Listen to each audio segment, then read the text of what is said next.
오늘 함께 나눌 말씀의 제목은 복음의 영광입니다. 우리가 사도행전을 읽으면서 깨닫게 되는 것이 있다면 바로 마귀가 교회와 그리스도인들을 무너뜨리기 위해서 한순간도 쉬지 않고 끊임없이 온갖 방법으로 일하고 있다는 사실입니다. 그럼에도 불구하고 사도행전에 보시면 예루살렘 교회와 수많은 그리스도인들은 그들이 가지고 있던 그 신앙의 정체성을 잃지 않고 주님께로부터 받은 그 사명을 충성스럽게 잘 감당했습니다. 이러한 사실은 오늘날 신앙의 정체성을 잃어버린 사람들에게 많은 교훈을 주고 있습니다. 그 당시 예루살렘 교회를 보시면 외적인 시련과 내적인 시련 번갈아 가면서 그들에게 시련이 있었습니다. 외적인 것은 예수님을 십자가에 못 박아 죽이는데 굉장히 주도적이었던 그런 사내들인의 그 권력자들로부터 왔던 것이었습니다. 그리고 내적으로 겪었던 시련은 아나니아와 삽비라 부부 같은 사건이나 또 성도들의 그 갈등, 그런 문제들이 있었습니다. 마귀는 이러한 시련들을 통해서 교회와 그리스도인들을 분열시키고 무너뜨리려고 했습니다. 하지만 예루살렘 교회와 그리스도인들은 그런 시련들과 핍박에도 불구하고 흔들리지 않았습니다. 날마다 마음을 같이 하고 함께 모여서 사도들의 가르침을 받았고요, 오로지 기도하기에 힘썼습니다. 그 결과로 하나님의 말씀이 점점 왕성하여 제자의 수가 더 심히 많아지고 허다한 제자의 무리도 허다한 제사장의 무리도 이 도에 복종하는 놀라운 부흥의 역사가 일어났습니다. 우리가 주목해야 될 사실은요, 예루살렘 교회가 정말 순탄한 분위기로 성장했다는 것이 아닙니다. 안과 밖으로 온갖 시련과 핍박을 극복해가는 과정 속에서 그들이 부흥했다는 것입니다. 예루살렘 교회 교인들은 사도들이 전하는 그 메시지를 듣고 바로 다음 날이면 잊어버리는 우리들과 같은 그런 반응을 하지 않았습니다. 그들은 말씀을 듣고 그 말씀을 마음으로 받아들인 후에요, 그 말씀에 온전히 순종했습니다. 기독교의 메시지가 요구하는 것은 바로 이 복음에 대한 전적인 순종입니다. 메시지를 들은 후에, 하나님의 말씀을 들은 후에 내가 필요한 아니면 내가 좋다고 생각하는 그 일정 부분만 받아들이고 나머지는 버리는 그런 것이 아니라 선포되는 모든 그 내용의 메시지를 자신의 존재 전부로 순종하는 것입니다. 기독교가 전하는 복음은 모든 믿는 자에게 구원을 주시는 하나님의 능력입니다. 그 이유는 이 복음으로부터 하나님의 능력이 나오기 때문입니다. 그래서 이 복음 안에는 모든 능력이 담겨져 있다는 것입니다. 복음 안에 우리 인생의 모든 답이 담겨져 있습니다.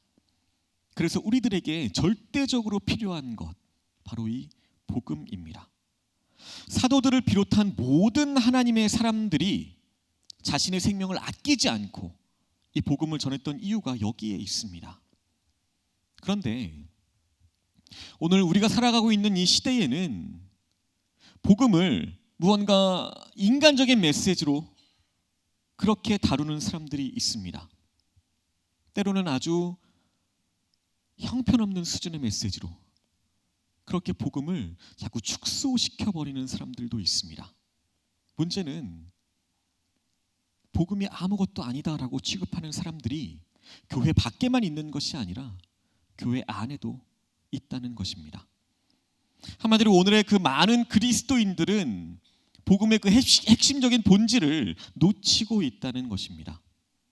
그들은 기독교가 전하는 그 복음의 메시지는 인류가 덜 발달했던 시대에나 필요한 것이었다라고 주장합니다. 과학이 발달한 지금 시대에는 맞지 않는 것이다라고 말합니다. 그들은 현대화 혹은 시대성 이런 것들을 강조합니다. 우리가 외치는 그 복음도 시대에 맞게 변해야 한다라는 것입니다. 가만히 들려오는 소리들이 너무나도 많이 있죠. 대부분이 이런 이야기들일 것입니다. 어떤 사람들은 지금 사람들이 갖고 있는 그 지식의 수준을 강조하면서 이렇게 말합니다. 옛날 과거 성경에 기초한 설교는 지금 우리가 살아가고 있는 시대에는 전혀 도움이 되지 않습니다. 그런 딱딱하고 어려운 말을 듣기에는 지금 우리는 너무 똑똑하고 성숙합니다. 그래서 그들은 기독교가 전하는 복음의 메시지도 오늘날 시대에 맞게 변하게, 또 시대에 맞게 전해져야 한다라고 주장합니다. 또 그런가 하면 2000년 전의 시대를 경험하지 못한 지금의 사람들은 당시에 쓰던 그 용어들을 이해하지 못하기 때문에 요즘 시대에 맞는 용어들로 바꾸어서 사용해야 한다라고 말하기도 합니다. 요즘에 보시면 심지어 우리가 흔히 써오던 말들조차도 제대로 이해하지 못한 젊은 사람들이 너무나도 많이 있습니다. 예를 들어볼까요? 사흘 연휴라고 해서 4일을 쉬는 줄 알았답니다. 왜 3일인데 왜 사흘이라고 하는지 모르겠다. 금일은 언젠가요? 금일은 오늘이죠. 금요일이라고 생각합니다. 사과를 할 때 우리가 심심한 사과를 한다고 하죠. 그럼 젊은 사람들은 이렇게 대답한대요. 왜 사과를 심심하게 하느냐? 난 재미없는데. 또 뭔가 문의할 때 이렇게 하죠. 이런 건 유선상으로 문의하세요 라고 했더니 대답을 이렇게 했답니다. 유선상 씨가 누구죠?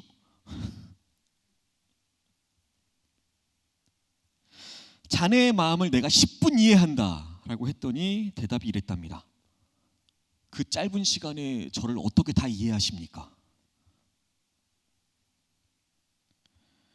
요즘에는 그런 철학적인 용어들이나 전문적인 학문적인 용어 제대로 알지 못하는 사람들이 너무나도 많이 있습니다.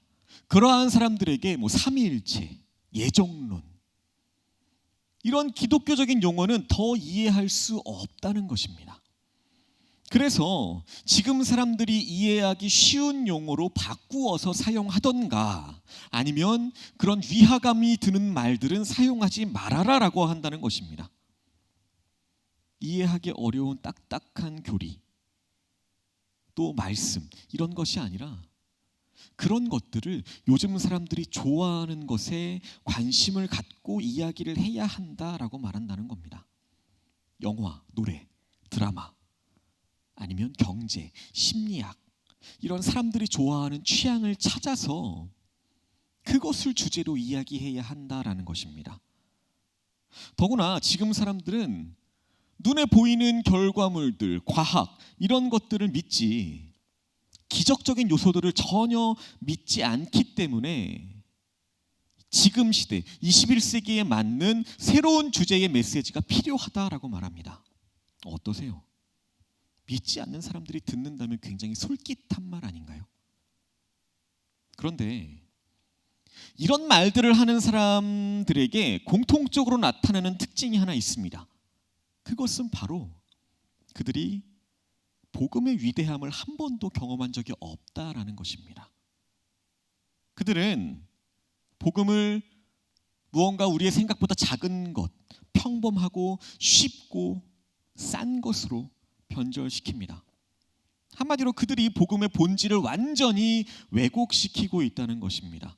이런 사람들에게 복음은 결코 하나님의 능력이 될 수 없을 겁니다.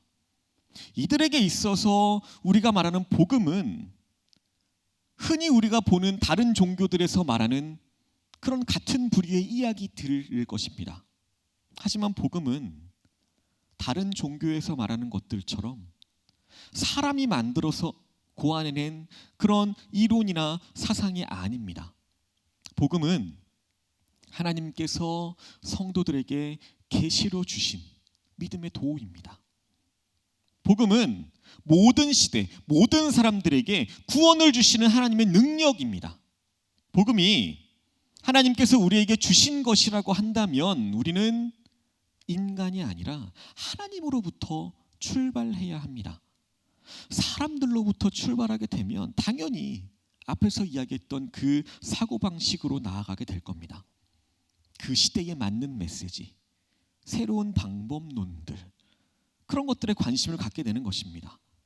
하지만 그런 것이 얼마나 진실된 복음이 될 수 있을까요? 오늘의 그리스도인들은 바로 이 일로 장차 하나님의 영원한 심판대 앞에서 책망당할 것을 두려워하며 살아야 할 것입니다.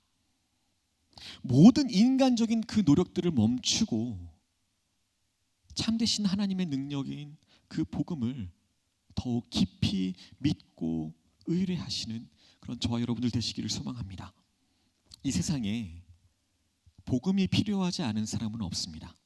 왜냐하면 모든 사람들이 다 죄인이기 때문입니다.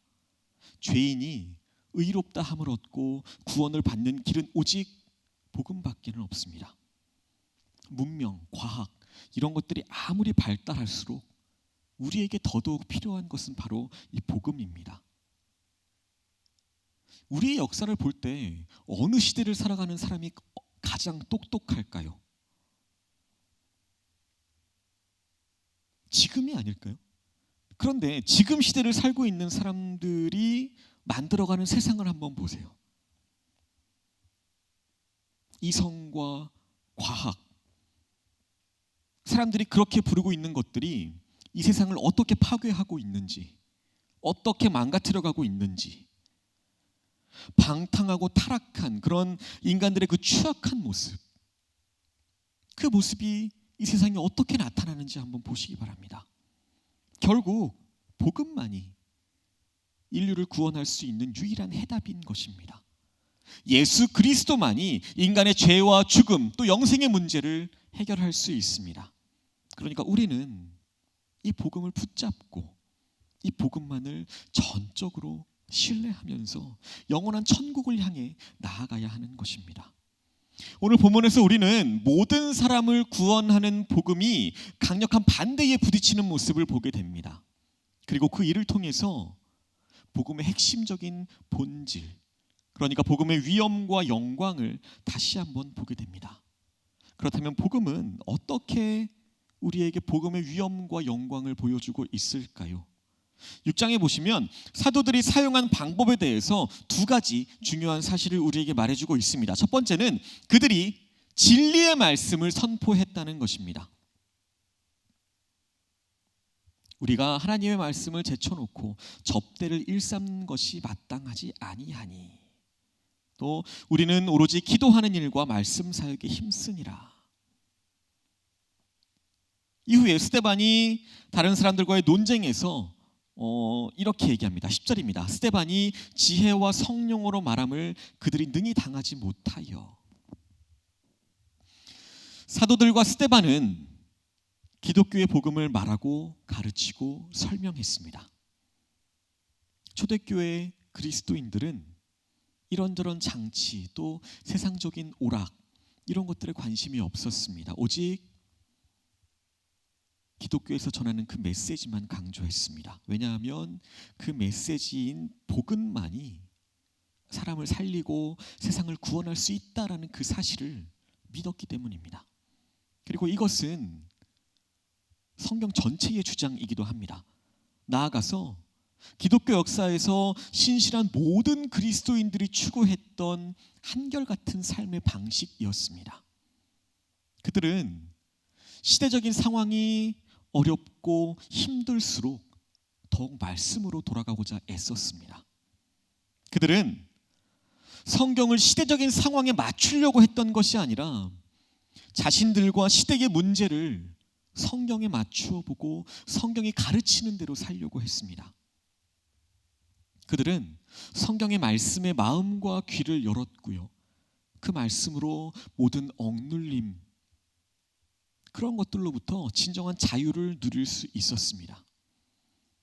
예수님께서 이 땅에 오신 궁극적인 목적은 그런 온갖 억눌림과 갇힘과 그런 악한 것들로부터 온전한 자유를 주시기 위함이었습니다. 그리고 예수님께서는 요한복음 8장 32절에 이렇게 말씀하십니다. 진리를 알지니 진리가 너희를 자유롭게 하리라. 모든 사람들이 그런 사회에서 겪는 어려움과 인생의 수많은 문제들로부터 자유하기 위해서 몸부림칩니다. 그렇다면 무엇이 그들을 자유롭게 할 수 있을까요? 그들의 경험일까요? 그들의 마음가짐일까요? 그들이 후에 지니게 될 명예 아니면 물질의 부요함일까요? 사람을 자유하게 하는 것은 오직 이 진리, 이 말씀뿐입니다. 이 진리는 예수님께서 십자가의 대속적인 죽으심으로 우리의 죄값을 완전히 지불하셨다는 그 십자가의 복음을 의미합니다.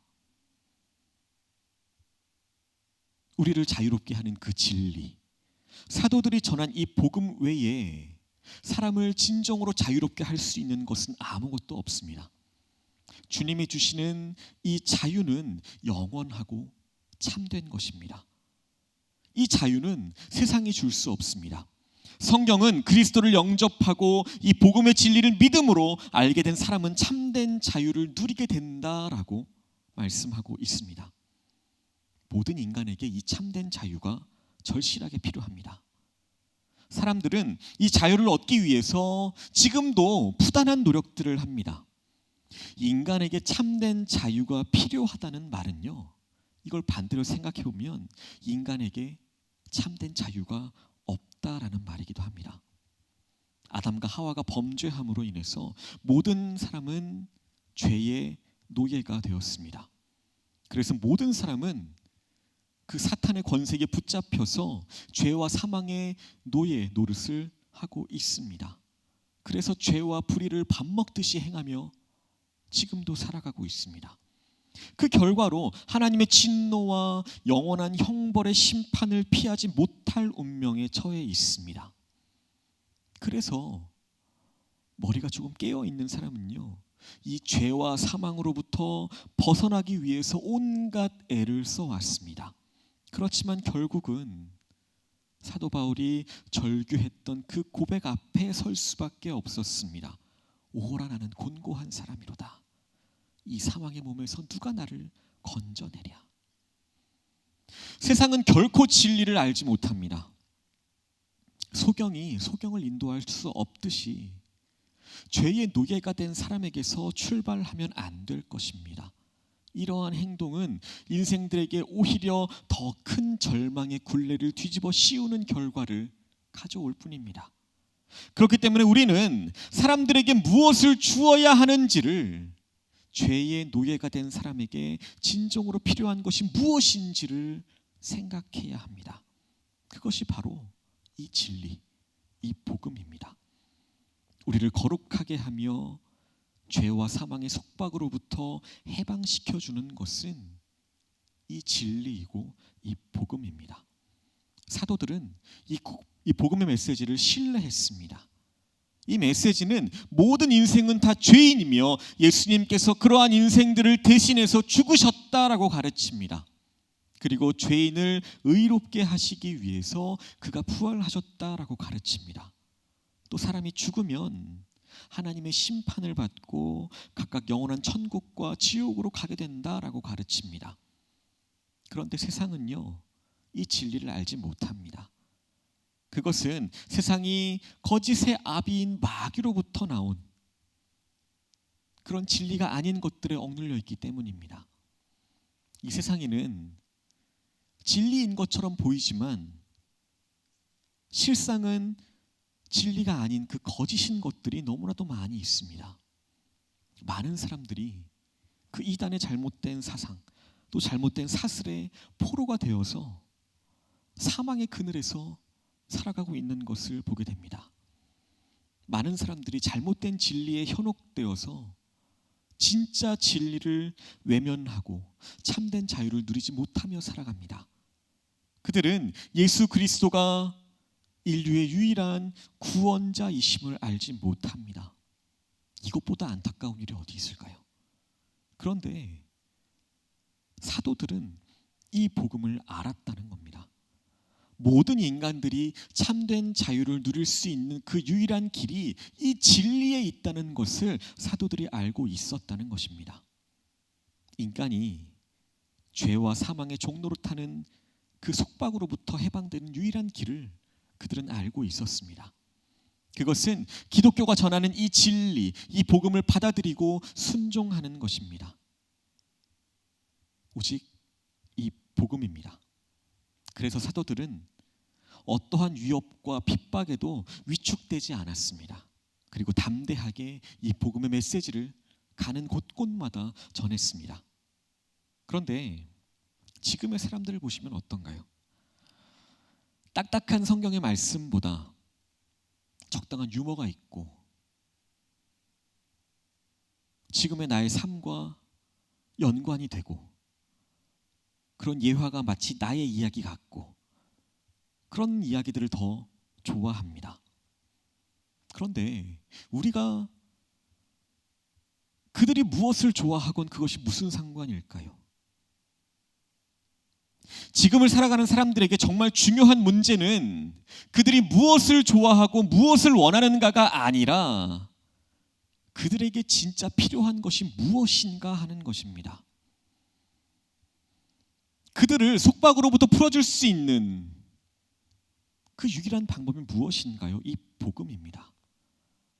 이 복음을 듣고 깨우쳐서 회개하고 주님께로 돌아오는 것입니다.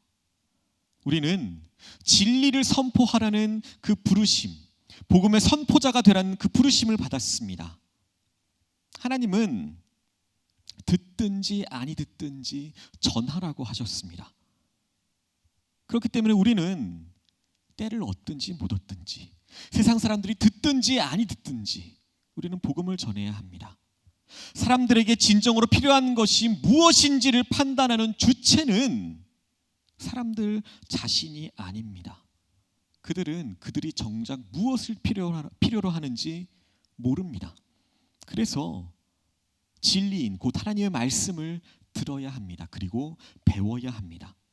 그 길만이 자신도 살리고 자신들의 가족과 이 세상을 살리는 유일한 길입니다. 사도들이 복음의 위엄과 영광을 위해 사용한 첫 번째 방법이 바로 진리인 복음을 중단하지 않고 끊임없이 전했다는 것입니다. 둘째는 그들이 이 복음의 메시지를 권능 있게 전했다는 것입니다. 오늘 본문 8절입니다. 스데반이 은혜와 권능에 충만하여 큰 기사와 표적을 민간에 행하니.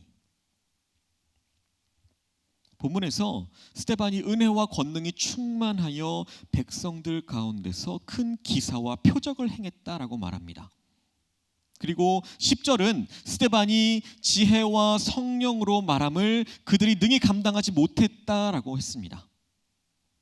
이런 사실은요, 사도들과 또 스데반이 복음을 더 활발하고 능력 있게 전했다는 것을 우리에게 말하고 있습니다.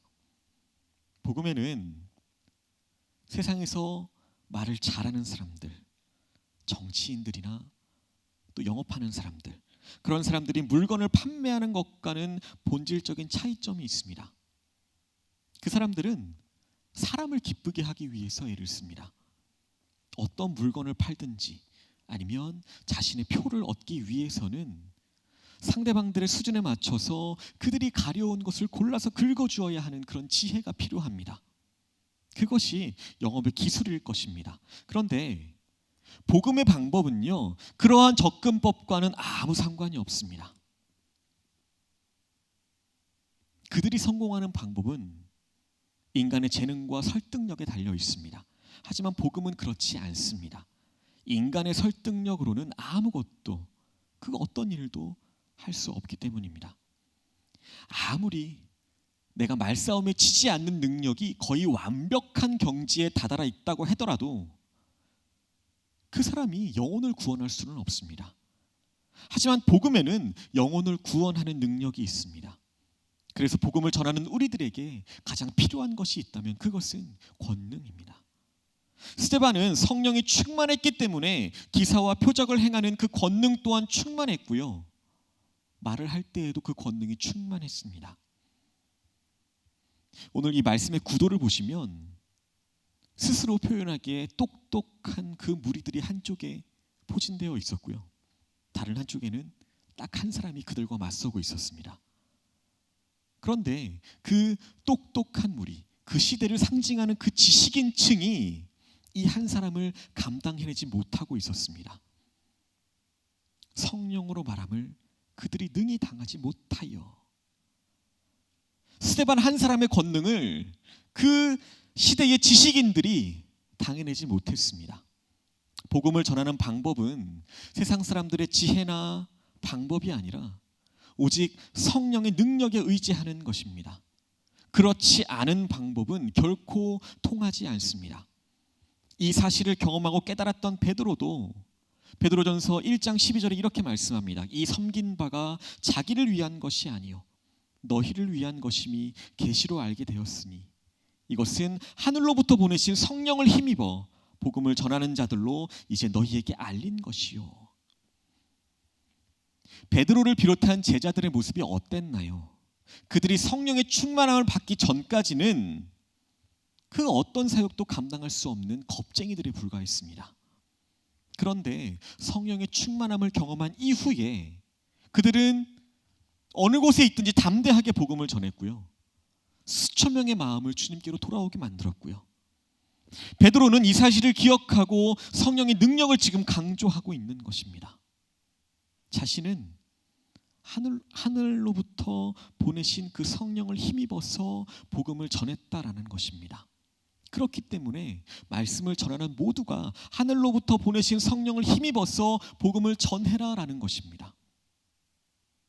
복음은 과연 이걸 듣는 사람들이 무엇을 좋아하고 무엇을 싫어할까? 이 질문을 던진 후에 그들이 필요한 것을 제공하는 것.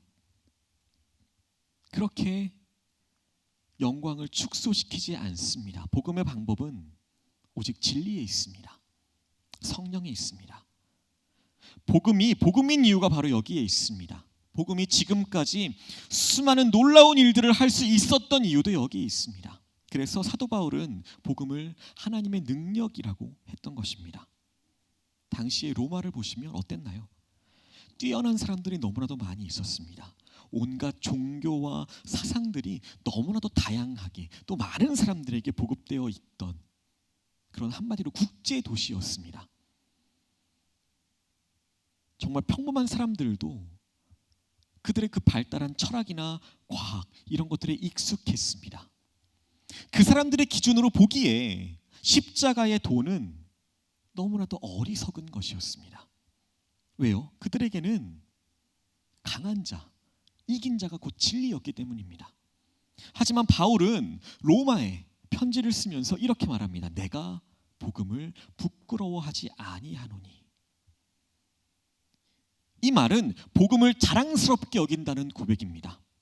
그가 이렇게 말할 수 있었던 이유는 그 복음의 능력을 알고 있었기 때문입니다. 철학, 사상, 이념 이런 것들은 그것들이 열심히 해봐야 인류의 삶을 어느 정도 개선하는 것 그것에 불과하다는 것을 알고 있었습니다. 하지만 복음은 인류를 온전히 구원하는 유일한 방법입니다. 바울은 그 가치와 위력을 정확히 알고 있었습니다. 또한 바울은 그 복음의 능력을 자신이 온몸으로 체험했던 사람이었습니다. 그렇기 때문에 수많은 핍박과 환난에도 위축되거나 굴복하지 않고 그 능력을 가지고 복음을 능력 있게 전했던 것입니다. 복음은 인간이 만들어낸 가르침이 아닙니다. 단순한 사상도 철학도 아닙니다. 복음은 하나님이 친히 계시로 주신 진리이고요. 성령을 통해서 역사하게 하시는 구원의 메시지입니다. 오직 이 성령만이 사람에게 빛을 비추어 줄 수 있습니다. 그리고 그 성령만이 사람을 변화시킬 수 있습니다. 그래서 이 복음이 구원이고 능력인 것입니다. 마귀가 이 복음이 세상에 전파되는 것을 방해한 이유는 죄로 죽었던 자들을 구원에 이르게 하는 그 복음의 능력을 알고 있었기 때문입니다. 그래서 사람들이 주님께 부르짖음으로써 성령의 능력을 경험하지 않는 한 이 세상에 희망은 없습니다. 오직 성령이 너희에게 임하시면 너희가 권능을 받는다라고 말씀했습니다. 지금 저와 여러분들에게 절실하게 필요한 것, 성령의 권능을 받는 것입니다. 이 시간 성령의 기름 부으심으로 성령의 권능을 받으시기를 소망합니다. 그런데 오늘의 그리스도인들은 이런 방법들을 외면합니다. 전도를 마치 가지고 있던 상품을 팔듯이 사람들의 눈높이에 맞추어야 한다라고 생각합니다. 그래서 상대방의 처지와 상대방의 감정과 상대방의 판단을 헤아려서 그 사람에게 상처를 주지 않는 범위 안에서 전도를 해야 한다라고 말합니다. 강단에서 선포하는 메시지들도 앉아서 듣는 그 교인들이 듣고 싶어하는 것이 무엇인지를 알아서 그 마음을 어루만져 주는 것이어야 한다라고 생각합니다. 그래서 죄나 윤리, 심판, 종말 이런 마음에 상처를 주는 자극적인 것들을 해서는 안 된다라고 말합니다. 하지만 이러한 것들이, 이러한 잘못된 생각이 복음의 능력을 싸구려로 만드는 거 아닐까요? 복음의 그 위대한 메시지를 자꾸만 축소시키고 살아계신 하나님의 그 성령이 주시는 능력 대신에 인간의 방법과 수단을 의지하게 만드는 것입니다. 오늘 읽으셨던 그 사도행전 6장의 말씀들만 읽어보아도요, 우리는 그리스도인들이 그런 기적적인 능력과 관련된 사람들이다라는 것을 발견합니다. 그러한 능력이 그들을 충만하게 채웠고 그들을 완전히 변화시켰습니다. 예수님께서 니고데모에게 가르쳐 주셨던 기독교는요, 거듭나는 것이었습니다. 새로워지는 것이었습니다. 새롭게 창조되는 것이었습니다. 우리는 우리가 믿는 그 신앙을 축소시켜서는 안 될 것입니다.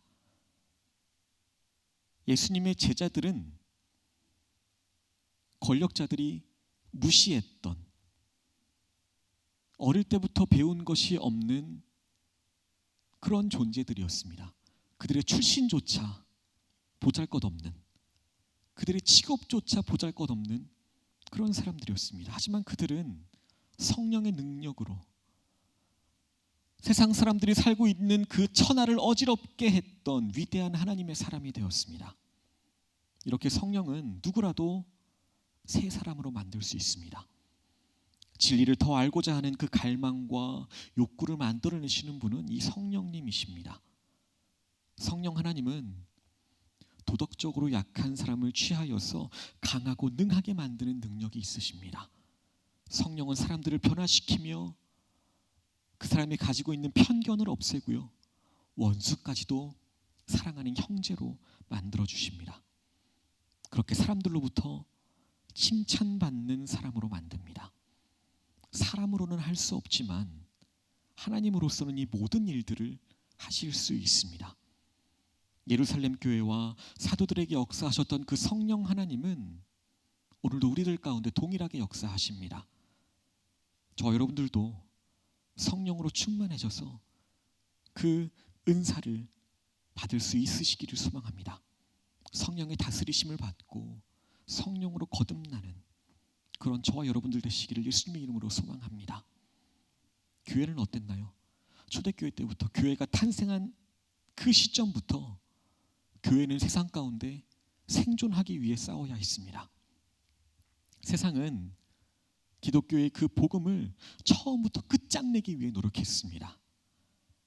사도들이 어떻게 체포되어서 옥에 갇혔는지, 어떻게 위협을 받고 복음 전파를 중단하라는 명령을 받았는지 우리는 잘 알고 있습니다. 교회가 탄생했던 그 순간부터 수단 방법을 가리지 않고 교회를 없애려 드는 그 세상과 맞닥뜨려야 했습니다. 그런데 그 이후에 역사가 어떻게 되었나요? 역사 속에서 교회가 패배한 것처럼 보였던 시기, 또 시대가 있었습니다. 세상과 마귀가 승리하고 또 교회에는 힘없고 나약한 그런 소수만 남은 듯이 보였던 시기가 있었습니다. 그래서 마치 세상이 교회를 정복한 것처럼 보이는 그런 때도 있었습니다. 하지만 그 모든 상황, 그 악한 모든 상황 속에서도 교회는 결코 사라지지 않았습니다. 그리고 지금까지도 존재하고 있고요. 앞으로 주님이 오시는 그날까지 교회는 사라지지 않을 것입니다. 복음이 반드시 승리하는 이유가 무엇일까요? 위기가 아니었던 때는 없었습니다. 하지만 오늘의 시대는 분명히 세상과 어둠의 권세가 성공하는 것처럼 보입니다. 하지만 그 순간에도 하나님의 복음은 역사합니다. 그리고 마침내 승리하여서 하나님의 위대한 계획을 완성시키실 것입니다. 복음이 승리하는 이유가요, 6장에 나와 있습니다. 교회가 하나님의 진리와 말씀을 가지고 있기 때문입니다. 그리고 성령께서 교회의 성도들과 함께 하시기 때문입니다. 진리는 반드시 승리하게 되어 있습니다. 하나님은 반드시 이기십니다. 하나님의 헤아릴 수 없는 그 뜻 가운데 악한 것들이 잠깐 승리하는 것처럼 내버려 두실 때가 있긴 하지만 그것은 말 그대로 잠시 잠깐일 뿐입니다. 하나님의 하나님 되심 때문에 이 복음의 메시지가 갖는 능력 때문에 마지막 최후의 승리는 확실히 하나님의 것이 될 수밖에 없습니다. 하나님이 하나님이시기 때문에 반드시 승리하십니다. 오늘 보면 15절입니다.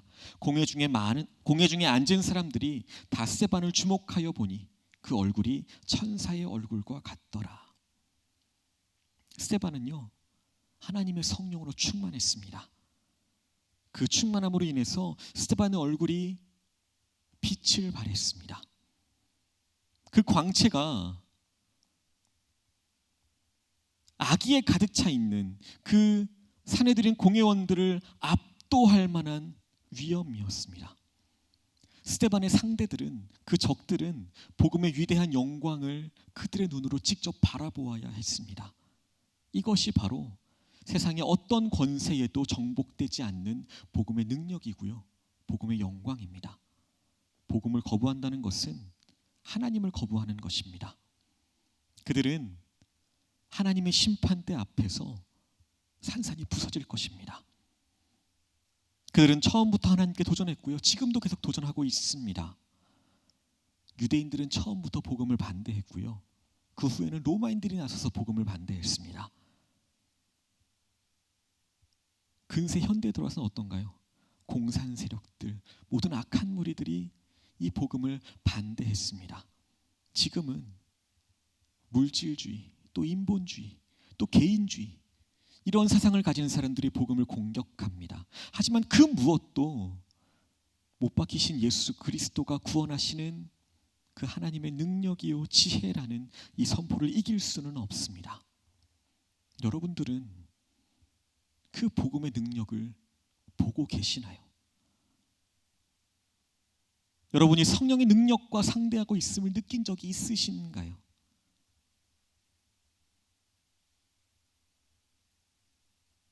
성령께서 스데반 안에서 이들을 상대하셨을 때 이들은 도저히 스데반을 감당해낼 수 없었습니다.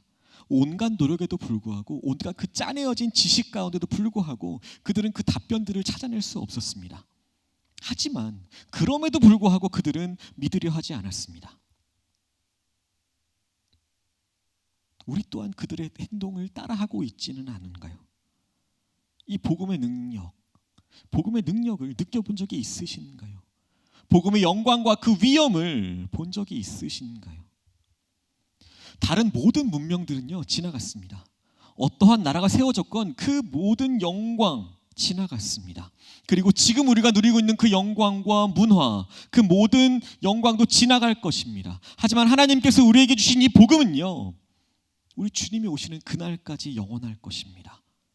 이 복음의 지혜를 인정하고 성령으로 충만하여 주시기를 소망합니다. 그래서 복음의 영광과 능력을 우리 모두가 경험하며 또 깨달아서 세상 가운데 담대하게 끊임없이 그렇게 전하게 되시기를 예수님의 이름으로 소망하고 축복합니다. 기도하시겠습니다.